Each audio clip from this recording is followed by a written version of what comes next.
Hello guys, എല്ലാവരും സുഖമായിട്ടിരിക്കുന്നു എന്ന് വിചാരിക്കുന്നു. അപ്പോൾ എല്ലാവരും സുഖമായിട്ടിരിക്കുക. അപ്പോൾ ഇന്നലെ നമ്മൾ പറഞ്ഞു വന്നത് എന്തായിരുന്നു? സുപ്രീം കോടതിയുടെ നിർണായകമായ വിധി ഇന്നലെ ഉണ്ടായി.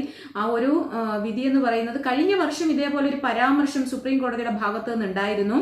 അപ്പൊ അതുപോലെ തന്നെ, പക്ഷെ ഇതെന്ന് പറയുന്ന ഒരു വലിയ ഉത്തരവായിട്ട് ഓർഡറിനകത്ത് കൃത്യമായിട്ട് എഴുതിയിട്ടുണ്ട്. ഛത്തീസ്ഗഡിൽ നിന്നുള്ള ഒരു അഭിഭാഷകനെതിരെ ഒരു വനിതാ അഭിഭാഷക വിവാഹ വാഗ്ദാനം നൽകി പീഡിപ്പിച്ചു എന്ന് പറഞ്ഞ് കേസ് കൊടുത്തതിനെതിരെ സുപ്രീം കോടതിയുടെ ഉത്തരവാണിത്. അത് റദ്ദാക്കിക്കൊണ്ടുള്ള സുപ്രീം കോടതി ഉത്തരവാണ് ഇന്നലെ അല്ല മെനിഞ്ഞാന്ന് ആണ് വന്നത്. അപ്പൊ ഇന്നലെ രാവിലെയാണ് ഇതേക്ക് പുറത്തേക്ക് വന്നത്. അത് ലൈവ് ലോ എന്ന് പറയുന്ന ഒരു ആപ്പ് ഉണ്ടല്ലോ. പിന്നെ സുപ്രീം കോടതിയുടെ എല്ലാ ഒരു എന്താ പറയുക ജഡ്ജ്മെന്റ് ഒക്കെ കിട്ടുന്ന എല്ലാത്തിലും ആ ഒരു ഓർഡർ ഇപ്പോൾ അവൈലബിൾ ആണ് കേട്ടോ. അപ്പൊ ഛത്തീസ്ഗഡിൽ നിന്നുള്ള ഒരു ബിലാസ്പൂർ ഉള്ള ഒരു അഭിഭാഷകനെതിരെ ഒരു വനിതാ അഭിഭാഷക കൊടുത്ത കേസാണ് ഇത്തരത്തിലുള്ള ഒരു വിധി പുറത്തേക്ക് വന്നത്. അവര് വിവാഹിതയാണ്, ഒരു കുട്ടിയുടെ അമ്മയുമാണ്.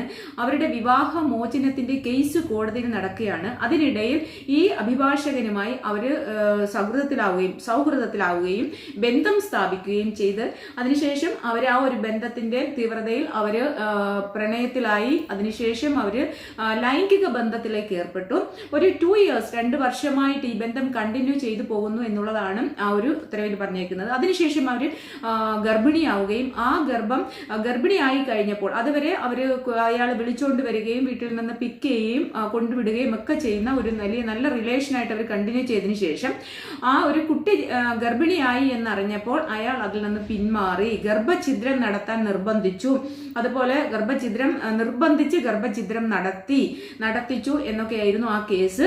പക്ഷേ സുപ്രീം കോടതി പറഞ്ഞത് വിവാഹ വാഗ്ദാനം നൽകി പീഡിപ്പിച്ചു എന്ന ഒരു പരാതിയാണ് അവിടെ വന്നത്. അപ്പോൾ സുപ്രീം കോടതി വ്യക്തമായിട്ടും ക്രിസ്റ്റൽ ക്ലിയർ ആയിട്ടും പറഞ്ഞിട്ടുണ്ട്, ഒരു കാരണവശാലും വിവാഹിതയായ സ്ത്രീക്ക് വിവാഹ വാഗ്ദാനം നൽകി എന്ന് പറഞ്ഞൊരു കേസ് കൊടുക്കാൻ പാടില്ല. പീഡിപ്പിച്ചു എന്നതിന്റെ ഒരു തെളിവുമില്ല. ഇവർ തമ്മിൽ ഒരു ഫ്രണ്ട്ഷിപ്പ് അല്ലെങ്കിൽ ഒരു പ്രണയത്തിന്റെ റിലേഷൻഷിപ്പ് ആയിരുന്നു. അപ്പൊ അതുകൊണ്ട് തന്നെ അവിടെ പീഡനത്തിന്റെ ഒരു സംഭവം അവിടെ നടന്നിട്ടില്ല. പിന്നെ വിവാഹം കഴിക്കാം എന്ന് വാഗ്ദാനം നൽകി എന്നുള്ളതും അവിടെ നിലനിൽക്കത്തില്ല. കാരണം ഒരു വിവാഹിതയ്ക്ക് ഒരിക്കലും സെക്കൻഡ്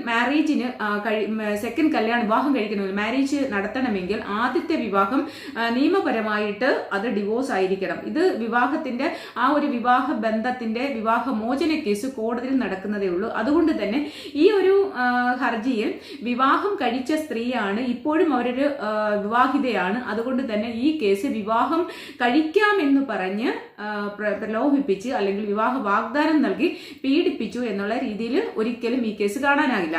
പിന്നെ അതുപോലെ പീഡനം, ഇവർ തമ്മിലുള്ള ചാറ്റുകളും ഇതെല്ലാം എടുത്തപ്പോൾ അവിടെ ഒരു പീഡനമല്ല, ഇവര് രണ്ടുപേരും നല്ല സൗഹൃദത്തിലും ഇഷ്ടത്തിലുമായിരുന്നു. അതിനെ സംബന്ധിച്ചുണ്ടായ റിലേഷൻഷിപ്പാണ് ഈ ഒരു ലൈംഗിക ബന്ധത്തിലേക്ക് വന്നതും ഗർഭം ഉണ്ടാവാൻ കാരണം. പിന്നെ അതിനുശേഷം ഗർഭത്തിന്റെ കാരണം കഴിഞ്ഞതിന് ശേഷം ഗർഭം ഉണ്ടായതിനു ശേഷം അയാളുടേതായിട്ടുള്ള കാര്യങ്ങൾ കൊണ്ട് അയാൾക്ക് ആ ബന്ധം ഉപേക്ഷിക്കേണ്ടതായി വന്നു. അപ്പോൾ എങ്ങനെയാണ് ഒരു പീഡനം ആകുന്നത്? ഗർഭഛിദ്രം നടത്തി എന്നതിന്റെ തെളിവുമില്ല. അതുകൊണ്ട് തന്നെ ആ കേസ് കോഷ് ചെയ്തു, സുപ്രീം കോടതി റദ്ദാക്കി. ഇതാണ് ആ ഒരു ഉത്തരവ്. അപ്പോ നമ്മൾ പറഞ്ഞു വരുന്നതെന്ന് പറഞ്ഞാൽ, ഇപ്പോൾ നമ്മുടെ കേരളത്തിൽ പുകഞ്ഞുകൊണ്ടിരിക്കുന്ന ഒരു കാര്യമുണ്ടല്ലോ. കുറെ പരാതിക്കാരികൾ രാഹുൽ മാങ്കൂട്ടത്തിന് എതിരെ കേസ് കൊടുത്തു. അപ്പൊ വിവാഹിതരായ സ്ത്രീകൾ, സെക്കൻഡ് പരാതിയാണ് വിവാഹിത അല്ലാത്ത സ്ത്രീ വിവാഹം കഴിക്കാം അല്ലെ ആലോചനയ്ക്ക് വേണ്ടി വന്നു, പേരറിയാത്ത ഏതോ ഒരു റിസോർട്ടിൽ കൊണ്ടുപോയി പീഡിപ്പിച്ചു എന്നൊക്കെ പറയുന്നത്. കൃത്യമായിട്ടുള്ള യാതൊരു തരത്തിലുള്ള പരാതിയും അവരും കൊടുത്തിട്ടില്ല. അതും ഒരു ഇമെയിൽ പരാതി. ആർക്കാണ് കൊടുത്തത്? KPCC പ്രസിഡന്റ് സണ്ണി ജോസഫ് സാറിനാണ്, ആ പുള്ളിക്കാണ് കൊടുത്തത്. KPCC പ്രസിഡന്റിനെ കിട്ടിയ ആ പരാതി അദ്ദേഹം DGPക്ക് കൈമാറുകയാണ് ചെയ്തത്. അപ്പൊ അങ്ങനെയുള്ള ആ പരാതി അപ്പോൾ തന്നെ സെഷൻസ് കോടതിന് ജാമ്യം കിട്ടിയതാണ്.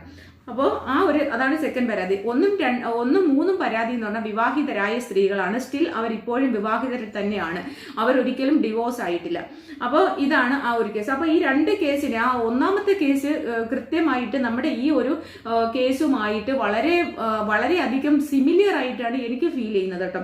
എനിക്ക് നല്ല വായിച്ചിട്ടുള്ള ഏതൊരു അത്യാവശ്യം ബോധമുള്ള ഏതൊരു വ്യക്തികൾക്കും ആ ഒരു കേസും നമ്മുടെ ഇവിടെ രാഹുൽ മാങ്കൂട്ടത്തിനെതിരായി ഫസ്റ്റ് കേസും ഒരുപോലെയാണ് തോന്നുന്നത്.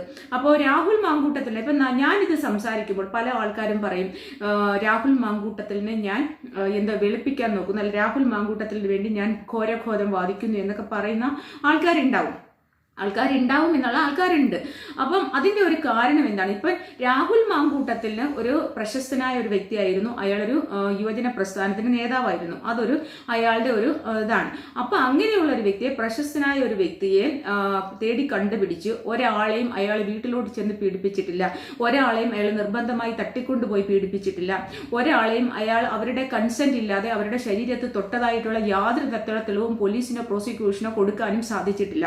അപ്പൊ അയാൾക്കെതിരെ വന്ന കേസുകളെല്ലാം ഈ സ്ത്രീകൾ അങ്ങോട്ട് ചെന്ന് ഇഷ്ടം കാണിച്ചു, അല്ലെങ്കിൽ അങ്ങോട്ട് ചെന്ന് പരിചയപ്പെട്ടു, അവർ ഇദ്ദേഹവുമായിട്ട് അയാളുമായിട്ട് പ്രണയത്തിലേർപ്പെട്ടു, അതിനുശേഷം അവർ തമ്മിൽ ഉണ്ടായ ഇഷ്ടത്തിൽ നിന്നുണ്ടായ പിന്നെ സ്നേഹബന്ധത്തിൽ നിന്നുണ്ടായ സെക്സ് ആണ്, അല്ലെങ്കിൽ ലൈംഗിക ബന്ധമാണ് അവിടെ നടന്നത്.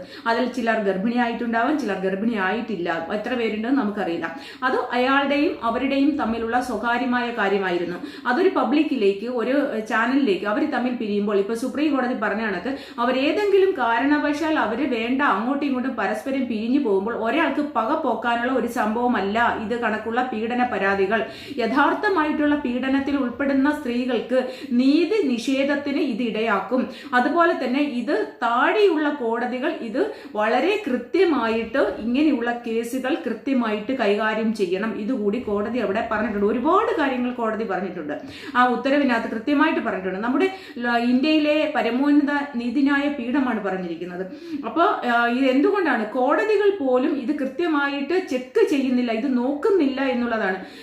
പിന്നെ അപ്പോൾ ഈ ഒരു എനിക്കിത് പറയാനുള്ള ഒരു കമന്റ് എൻ്റെ പിന്നെ വീഡിയോയിൽ അങ്ങനെ ഇതുവരെ അങ്ങനെ ഒരുപാട് negative comments, negative means criticise ചെയ്യുന്നത് എനിക്ക് ഇഷ്ടമാണ്, പക്ഷെ അങ്ങനെ ഒരു കമന്റ് മാക്സിമം വരാറില്ല. കാരണം അത്യാവശ്യം നമ്മുടെ പ്രൊഫൈല് കാണുമ്പോൾ, അല്ലെങ്കിൽ ഞാൻ ആരാണെന്ന് നോക്കിയിട്ട് കൃത്യമായിട്ട് അവരൊന്ന് ചെക്ക് ചെയ്താൽ ഞാൻ ആരാണെന്ന് വ്യക്തമായിട്ട് മനസ്സിലാവും.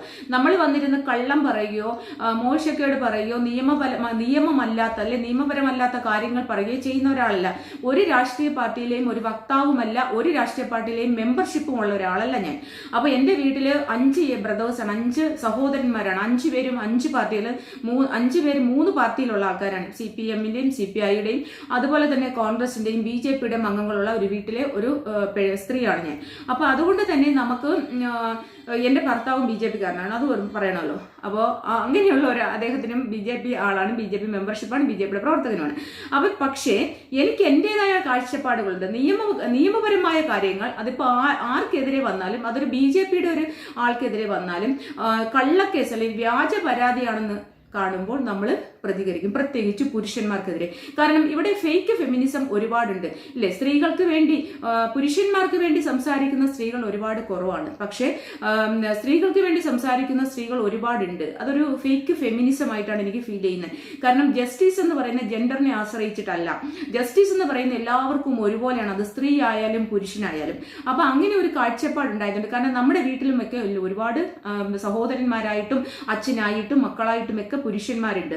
അപ്പം നാളെയും അവർക്കും ഈ ഗതി വരാം എന്നുള്ളത് കൊണ്ടാണ് അങ്ങനെ ഒരു പുരുഷന്മാരെ ഇങ്ങനെയുള്ള പരാതികൾ, യഥാർത്ഥമായിട്ട് വിവാഹം കഴിക്കാത്ത ഒരു സ്ത്രീ കൃത്യമായിട്ട് ഒരു പരാതി കൊടുത്താൽ തീർച്ചയായിട്ടും രാഹുൽ മാങ്കൂട്ടത്തിനെ എതിർക്കുന്നത് ഞാൻ തന്നെയായിരിക്കും.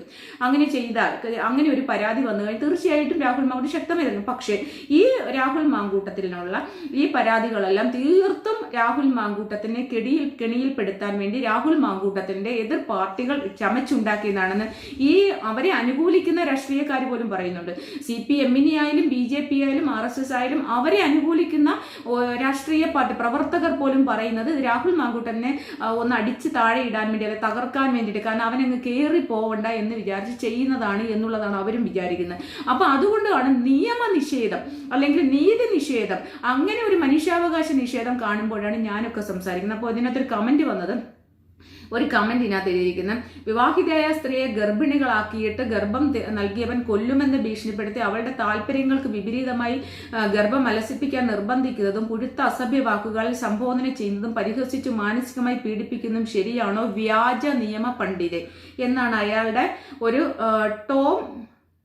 ടോമസ് ബർക്ക് 2944 എന്ന് പറഞ്ഞിട്ടാണ് ആ ഒരു പിന്നെ കമന്റ് വന്നത് കേട്ടോ. അപ്പൊ ആ കമന്റിനകത്ത് അയാൾ ചോദിച്ചിരിക്കുന്നത് ഗർഭിണിയാക്കിയിട്ട് ഗർഭം നൽകിയവൻ കൊല്ലുമെന്ന് ഭീഷണിപ്പെടുത്തി. അപ്പൊ ഒരു വശത്തെ ചാറ്റ്, ഞാൻ എപ്പോഴും പറയും തലയും വാലും ഇല്ലാത്ത ചാറ്റുകളാണ് ഈ ചാറ്റുകളെല്ലാം. ഒരു കേസ് കൊടുക്കുന്നതിന് മുമ്പ് നമ്മൾക്കൊരു പീഡനം, എന്നെ ഒരാൾ പീഡിപ്പിച്ചാൽ ഞാൻ എന്താണ് ചെയ്യേണ്ടത്? ആദ്യം അത് പോലീസിന് കൈമാറും, ആ പരാതി പോലീസിന് കൈമാറും. അല്ലാതെ ഞാൻ ഈ മാധ്യമങ്ങൾക്ക് വേണ്ടിയിട്ട് അവരുടെ ചാറ്റുകളെല്ലാം ഡിലേറ്റ് ചെയ്തിട്ട് ഓപ്പോസിറ്റ് കക്ഷിയുടെ ഒരു എതിർഭാഗം അയാൾ കുറ്റക്കാരനാണ് എന്ന് കോടതി തെളിയിച്ചാൽ മാത്രമേ അയാൾ കുറ്റക്കാരനാവത്തുള്ളൂ. അയാളുടെ ചാറ്റുകൾ മാത്രം പുറത്തു വിട്ടുകൊണ്ട് അവരെന്താണ് പറഞ്ഞത്, അവരെന്തൊക്കെയാണ് അവരുടെ തമ്മിലുള്ള പ്രശ്നങ്ങൾ, ഇത് അവരുടെ സ്വകാര്യ ചാറ്റുകളാണ്. ഇപ്പൊ ഞാനും എന്റെ ഭർത്താവും തമ്മിൽ വഴക്കിടും, അല്ലെങ്കിൽ ഞാനും എന്റെ കാമുകനും തമ്മിൽ വഴക്കിടും. അത് ഞാൻ പറയുന്നതിന് മറുപടി ആയിരിക്കും അവൻ പറയുന്നില്ല, അവൻ പറയുന്നതിന് മറുപടി ആയിരിക്കും. രണ്ടുപേരും തമ്മിലുള്ള ഒരു സംഭാഷണമാണ്. അത് ദേഷ്യത്തിലായിരിക്കാം, വഴക്കാവും, ഭീഷണിയാവും, എല്ലാം പരസ്പരമുള്ള ത്രെട്ടണിങ്, പരസ്പരമുള്ള സംഭാഷണമാണ്, പരസ്പരമുള്ള ചാറ്റാണ്. അതിനകത്ത് ഒരാൾ മാത്രം എങ്ങനെയാണ് കുറ്റക്കാരനാക്കുന്നത്? അപ്പൊ ഇദ്ദേഹം ചോദിച്ചിരിക്കുന്നത് ഗർഭം അലസിപ്പിക്കാൻ നിർബന്ധിക്കുന്നത്. ഇപ്പൊ ഞാൻ എന്റെ ഗർഭം, എനിക്കൊരു ഗർഭം ഉണ്ടായാൽ അത് അലസിപ്പിക്കണം, അലസിപ്പിക്കേണ്ട എന്ന് ഏതൊരു പെണ്ണിന്റെയും പിന്നെ തീരുമാനമാണ്. എന്റെ ഗർഭം വളർത്തണമെങ്കിൽ, എന്റെ വയറ്റിൽ കിടക്കുന്ന കുഞ്ഞിനെ വളർത്തണമെങ്കിൽ ഞാൻ വിചാരിക്കണം, കൊല്ലണമെങ്കിലും ഞാൻ വിചാരിക്കണം. ഒരു പെണ്ണാണ് അതിന്റെ വയറ്റിലെ കുഞ്ഞിനെ കൊല്ലുന്നതും ജീവിപ്പിക്കുന്നതും. ഒരു അമ്മയായ എനിക്ക് വ്യക്തമായിട്ട് അറിയാവുന്ന കാര്യമാണ്. അതുകൊണ്ട് ആ കാര്യത്തിൽ തർക്കിക്കാൻ ഈ ഒരു വ്യക്തി വരരുത്. പിന്നെ അയാൾ വ്യാജ നിയമ പണ്ഡിതേ എന്ന് പറഞ്ഞിട്ടുണ്ട്. വ്യാജ നിയമ പണ്ഡിതേ എന്ന് ഒരാളിനെ വിളിക്കുന്നതിന് മുൻപ് ഇവര് പിന്നെ നിയമബിരുദം നേടിയിട്ടുണ്ടോ എന്ന് ആദ്യം അന്വേഷിക്കണം.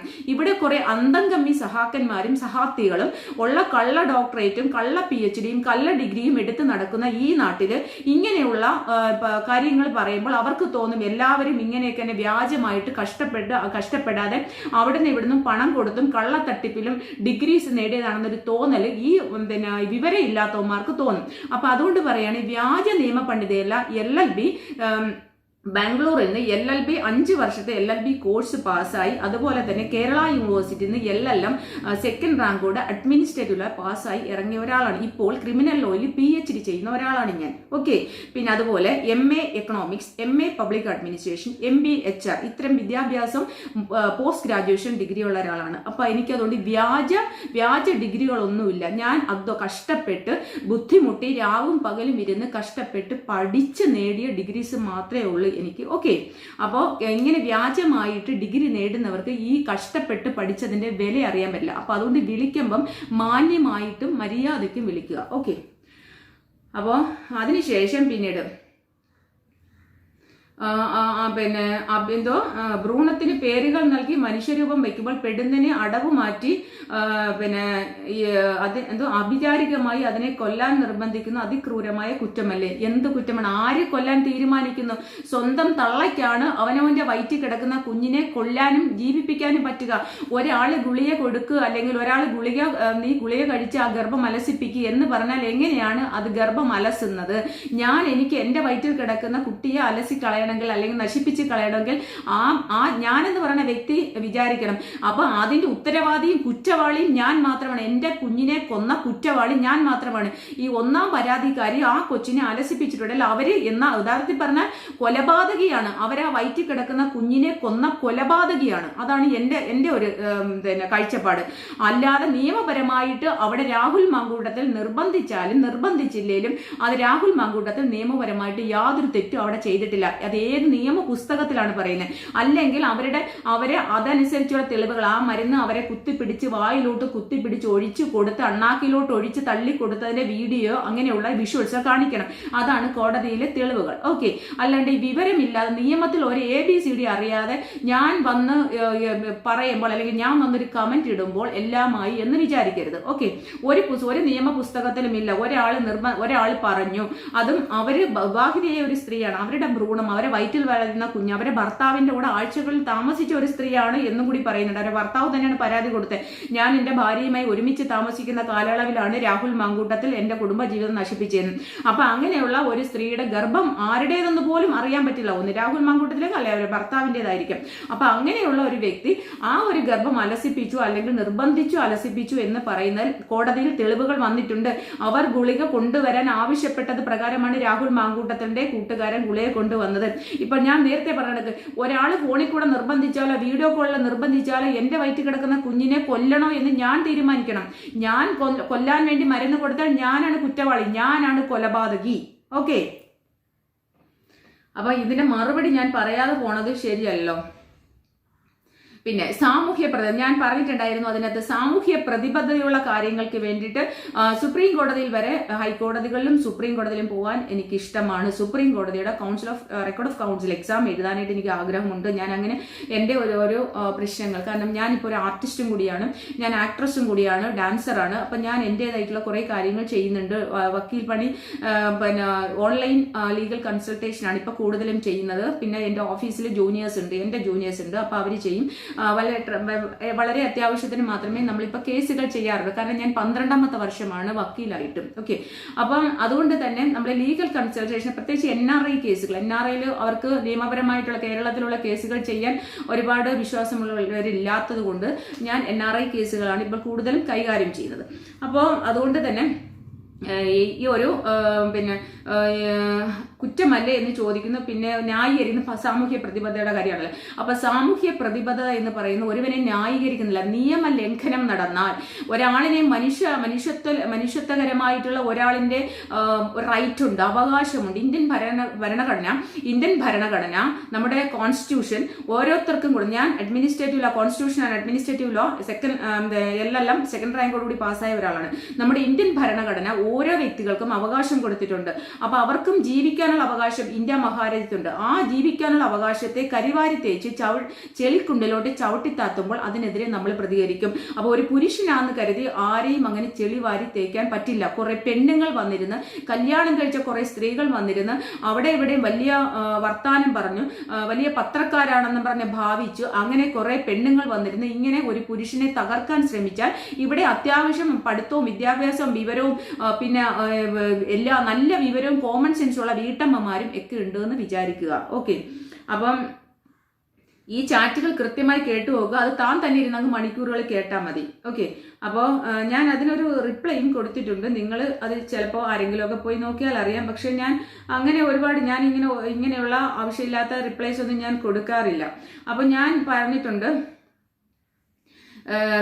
പോയി പിന്നെ ഗൂഗിളിൽ ചെക്ക് ചെയ്യാൻ പറഞ്ഞിട്ടുണ്ടായിരുന്നു. ഞാൻ പറഞ്ഞു, ഞാൻ വ്യാജ നിയമ പണ്ഡിത എന്ന് വിളിക്കുമ്പോൾ ഒരാളിനെ വ്യക്തമായിട്ട് മനസ്സിലാക്കിയിട്ട് വേണ്ടേ വ്യാജ നിയമ പണ്ഡിത എന്നൊക്കെ വിളിക്കാൻ. അപ്പോൾ അതുകൊണ്ട് തന്നെ ഞാൻ പറഞ്ഞു, ഗൂഗിളിൽ പോയിട്ട് അഡ്വക്കേറ്റ് അനഘ എന്ന് നിങ്ങൾ സെർച്ച് ചെയ്താൽ ഞാൻ ആരാണെന്ന് മനസ്സിലാവും. ഞാൻ അത്യാവശ്യം നിയമം പഠിച്ചിട്ട് തന്നെയാണ് സംസാരിക്കുന്നത്. ഒരു മോശമായിട്ടുള്ള ഒരു വാക്കുകളും ഞാൻ പറയാറുമില്ല. പ്രത്യേകിച്ചും സാധാരണക്കാരാണ് എൻ്റെ വീഡിയോ 10 പേരെങ്കിലും സാധാരണക്കാരായ ആൾക്കാർ കേൾക്കുന്നതാണ്. അവർക്ക് ഞാൻ പറയുന്ന കാര്യങ്ങൾ വ്യക്തമായി മനസ്സിലാവണം. കാരണം നിയമവുമായിട്ട് ഇപ്പം സകലമാന പേർക്കും അത്യാവശ്യ നിയമത്തിന്റെ കാര്യങ്ങളെല്ലാം അറിയാം. പുതിയ നിയമങ്ങൾ 2024 ജൂലൈ 1-ാം തീയതിയാണ് നമ്മുടെ BNS എന്ന് പറയുന്ന നിയമം പുതുതായിട്ട് തന്നത്. ആ BNSന്റെ പുതിയ നിയമം ഒന്നല്ല, നമ്മുടെ IPCയുടെ ബുക്ക് പേര് മാറ്റി കുറച്ച് നമ്പേഴ്സ് അങ്ങോട്ടും ഇങ്ങോട്ടും ക്രമം അനുസരിച്ച് അങ്ങോട്ടും ഇങ്ങോട്ടും തിരിച്ചിട്ട് ചെറിയ അമെന്റ്മെന്റ്സ്, ചെറിയ മാറ്റങ്ങളൊക്കെ വരുത്തി, അത്രയേ ഉള്ളൂ അതിന്. അപ്പം നമ്മൾ ഈ പഴയ നമ്പറുകൾ പഠിച്ചു വെച്ചിരിക്കുന്നവർക്ക് പെട്ടെന്ന് പറയാനുള്ള ഒരു ബുദ്ധിമുട്ട് മാത്രമേ ഉള്ളൂ. അപ്പം നമ്മൾ പെട്ടെന്ന് ബുക്ക് എടുത്ത് നോക്കേണ്ട ഒരു അവസ്ഥ വരും. അല്ലെങ്കിൽ ഇപ്പം എല്ലാം ഗൂഗിളിൽ ഉണ്ടല്ലോ. അപ്പോൾ പിന്നെ അടുത്ത അയാൾ അതിൻ്റെ, അപ്പം ഞാൻ അതിൽ അങ്ങനെ വക്കീലാണ്. അപ്പോൾ അയാൾക്ക് ഇപ്പോഴും റാങ്ക് വക്കീലിന് മനസ്സിലായില്ല. അതിന് പിന്നെ ഒരുമാതിരി കുശുമ്പും അസൂയയും പിടിക്കേണ്ട. റാങ്ക് വാങ്ങിക്കുന്നത് കഷ്ടപ്പെട്ട് രാത്രിയിൽ ഉറക്കം ഒഴിഞ്ഞിട്ട് ബുക്കുകൾ കാണാതെ പഠിച്ചും കേസുകൾ റെഫർ ചെയ്തും ഒക്കെ വളരെ കഷ്ടപ്പെട്ടിട്ടാണ് റാങ്ക് വാങ്ങിക്കുന്നത്. പോസ്റ്റ് ഗ്രാജുവേഷനൊക്കെ റാങ്ക് വാങ്ങിച്ച ഒരാളാണ്. അപ്പം റാങ്ക് വക്കീലിന് മനസ്സിലായിട്ടില്ല എന്നുള്ള കളിയാക്കി പറയേണ്ട.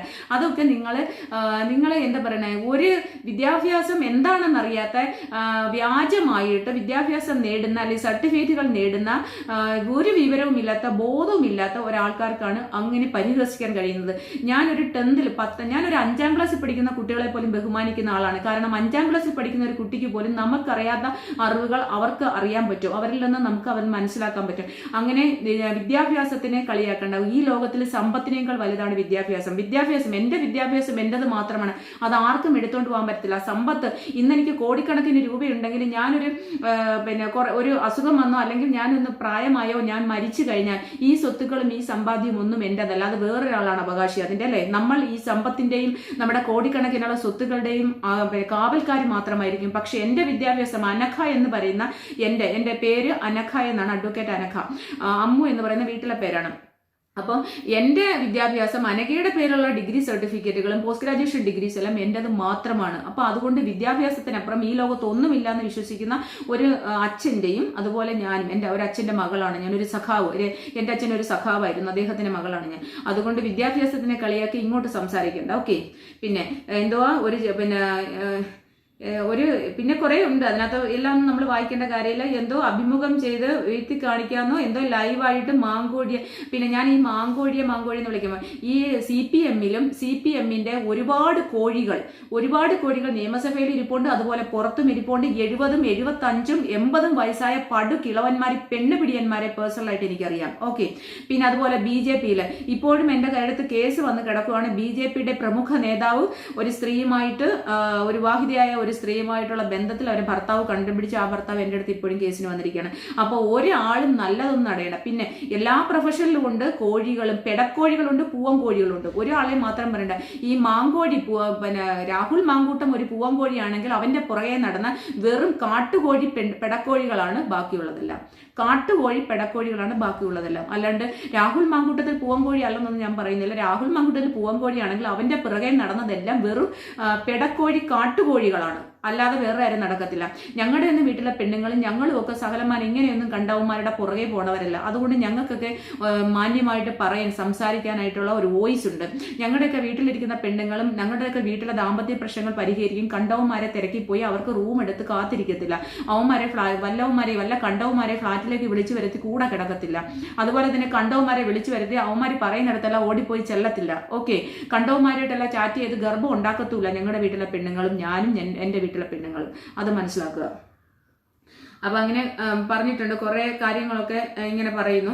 അപ്പം ഇതാണ്. അപ്പൊ നമ്മൾ പറഞ്ഞു വന്നത്, അപ്പൊ അയാളുടെ ഒരു കമന്റിന് മറുപടി കൊടുക്കണമെന്ന് എനിക്ക് ഭയങ്കര ഇതുണ്ടായിരുന്നു. കാരണം നമ്മൾ പറയാം, അപ്പം ഒരു വിവരദോഷമായിട്ട് സംസാരിക്കാൻ പാടില്ലോ. അപ്പൊ നിങ്ങൾ ശരിയല്ല. പിന്നെ എല്ലാവർക്കും നമ്മുടെ ഭരണഘടന പറഞ്ഞ എല്ലാവർക്കും സംസാരിക്കാനുള്ള അവകാശമുണ്ട്, എല്ലാവർക്കും സംസാരിക്കാം. പക്ഷെ സംസാരിക്കുന്നത് വിവരദോഷമായിട്ട് സംസാരിക്കുമ്പോൾ അതിന് തീർച്ചയായിട്ടും മറുപടി കൊടുക്കേണ്ട ബാധ്യത എനിക്കുണ്ട്. പ്രത്യേകിച്ചും വ്യാജ നിയമ പണ്ഡിതേ എന്നൊക്കെ വിളിച്ച് സംസാരിക്കുമ്പോൾ നമ്മൾ തീർച്ചയായിട്ടും മറുപടി കൊടുക്കണമല്ലോ. അതെനിക്ക് റേസ് ആയതുകൊണ്ട് ദേഷ്യമൊന്നുമില്ല. നമുക്ക് ഒരാളിനെ അറിഞ്ഞുകൊണ്ട് നിങ്ങൾ പറഞ്ഞത് ശരിയല്ല സ്ത്രീയെ എന്ന് പറഞ്ഞാൽ നമുക്ക് മനസ്സിലാവും. പക്ഷെ അത് വ്യാജ നിയമ പണ്ഡിതൻ എന്ന് പറയുമ്പോൾ നമുക്കത് സ്വാഭാവികമായിട്ട് ദേഷ്യം വരും. അപ്പം രാഹുൽ മാങ്കൂട്ടത്തിന്റെ കേസിൽ ഈ വ്യാജ പരാതികൾ, ഇതെല്ലാം കള്ളപ്പരാതികളാണ് എന്നുള്ളത് കോടതിയിൽ തീർച്ചയായിട്ടും തെളിയും. അതുപോലെ തന്നെ പോലീസ് സംവിധാനം ഈ കേസുകളൊക്കെ കൃത്യമായിട്ട് കൈകാര്യം ചെയ്യാതെ പോലീസുകാരുടെ എടുത്തുചാട്ടം, അതുപോലെ തന്നെ ലോവർ കോർട്സിലെ മജിസ്ട്രേറ്റുമാരുടെ എടുത്തുചാട്ടമൊക്കെ വളരെ വളരെ മോശമായിട്ട് പ്രകീർത്തിക്കപ്പെടും. കാരണം ഒരു നിയമം അറിയാതെ, നിയമത്തിന്റെ സാധുത നോക്കാതെ, ഒരു ക്രിമിനൽ നടപടി ചട്ടങ്ങൾ അല്ലെ ക്രിമിനൽ നടപടി ക്രമങ്ങൾ പാലിക്കാതെ ഒരാളെ അറസ്റ്റ് ചെയ്താൽ ഒരു മജിസ്ട്രേറ്റിന് എന്തൊക്കെയാണ് ചെയ്യാൻ കഴിയുക, ഒരു മജിസ്ട്രേറ്റിന്റെ അധികാരം എന്തൊക്കെയാണ്, ഇതൊന്നും മനസ്സിലാക്കാതെ ഒരു മജിസ്ട്രേറ്റൊക്കെ ഒരാളിനെ അതും പ്രത്യേകിച്ച് MLA ഒരു നിയമസഭാ സാമാജികനെ ഒരു മണ്ഡലത്തിൽ നിന്ന് ജയിച്ച് അവിടുത്തെ ജനങ്ങൾ അയൽക്കോട്ട് ചെയ്തതാണ്. പിന്നെ എല്ലാവരും പറയുന്ന പോലെ അയാൾ ഈ ഒരു പീഡനത്തിന്റെ കാലയളവിൽ അയാൾ MLA ആയിരുന്നില്ല. അപ്പൊ അതുകൊണ്ട് അതും ഒരു പ്രധാനപ്പെട്ട ഘടകമാണ്. അപ്പൊ MLA ആയതിനു ശേഷം അയാൾ പീഡിപ്പിച്ചോ എന്നുള്ളത് കേസുകളൊക്കെ വരട്ടെ. പിന്നെ കേസുകൾ ഇനി വന്നാലും വിവാഹിതരായിട്ടുള്ള ആൾക്കാർ ഇനി എത്ര പേര് കേസ് കൊടുത്തിട്ടും ഒരു കാര്യമില്ല. വിവാഹിതരല്ലാത്ത ആൾക്കാർ ജെനുവിനായിട്ട് കേസുമായിട്ട് വരട്ടെ. പെൺകുട്ടികളെ പീഡിപ്പിച്ചു എന്ന് പറഞ്ഞാൽ അവർക്ക് വിവാഹ വാഗ്ദാനം നൽകി അവർക്ക് എങ്ങനെ പീഡിപ്പിച്ചത് ജെനുവിനായിട്ടുള്ള കേസുകളാണെങ്കിൽ തീർച്ചയായിട്ടും നമ്മൾ അതിനെ ന്യായീകരിക്കും. പക്ഷെ ഇവിടെ രാഹുൽ മാങ്കൂട്ടത്തിൽ എന്ന് പറയുന്ന ചെറുപ്പക്കാരനെ നശിപ്പിക്കാൻ വേണ്ടി, തകർക്കാൻ വേണ്ടിയിട്ട് ചെയ്ത ഒരുപാട് ആൾക്കാരുടെ ഗൂഢാലോചനയുടെ ഭാഗമാണ് ഈ ഒരു കേസ് എന്ന് നമുക്ക് നിസ്സംശയം പറയാം. അതുകൊണ്ടാണ് നമ്മൾ ഇയാളെ നമ്മൾ എന്താ പറയണേ, അയാളുടെ നിയമ ലംഘനത്തിനെതിരെ നമ്മൾ സംസാരിക്കുന്നതും അയാളുടേത് മനുഷ്യാവകാശ ലംഘനമാണെന്നും നിയമപരമായിട്ട് അയാളെ അറസ്റ്റ് ചെയ്ത രീതി തെറ്റാണെന്നും ഒക്കെ നമ്മൾ പറയുന്നത്. പിന്നെ ഞാനിപ്പോൾ പറയാണ്, ഈ കമന്റ് ഒക്കെ വന്നതുകൊണ്ട് തീർച്ചയായിട്ടും രാഹുൽ മാങ്കൂട്ടത്തിന് വേണ്ടി തന്നെയാണ് ഞാൻ ഇനി സംസാരിക്കുക. രാഹുൽ മാങ്കൂട്ടത്തിൽ ഏത് നാട്ടിൽ ഇലക്ഷൻ എന്നാലും ഞാൻ അവിടെ പോയിട്ട് എനിക്ക് സമയം ഉണ്ടെങ്കിൽ ഞാൻ തീർച്ചയായിട്ടും അയാൾക്ക് വേണ്ടിയിട്ട് വീഡിയോ ഇടുകയും ചെയ്യും, 100%. കാരണം ഇത്രമാത്രം എതിർപ്പ്, ഇത്രയും കോടതികളിലൊക്കെ ഇത്രയും ഉത്തരവ് വന്നിട്ട് പോലും ഇത്രയും വിവരമില്ലാതെ സംസാരിക്കുമ്പോൾ നമ്മൾ അതിനകത്ത് അയാളെ തകർക്കാൻ വേണ്ടി എന്തുമാത്രം ഗൂഢാലോചനയാണ് നടക്കുന്നതെന്നുകൂടി മനസ്സിലാക്കണം. കാരണം ഇവർക്കൊക്കെ പറയാനൊരു വോയിസ് ഉണ്ടോ? വിവാഹം കഴിച്ച ഈ പെണ്ണുങ്ങളൊക്കെ അങ്ങോട്ട് ചെന്ന് രാഹുൽ മാങ്കൂട്ടത്തിന് കൂടെ എന്നാൽ ചോദിക്കും, രാഹുൽ മാങ്കൂട്ടത്തിന് ഈ പെണ്ണുങ്ങളെല്ലാം കൂടി ചെന്ന് കൂടുമ്പോൾ എന്തിനാണ് ഈ ബന്ധത്തിന് പോകുന്നതെന്ന്.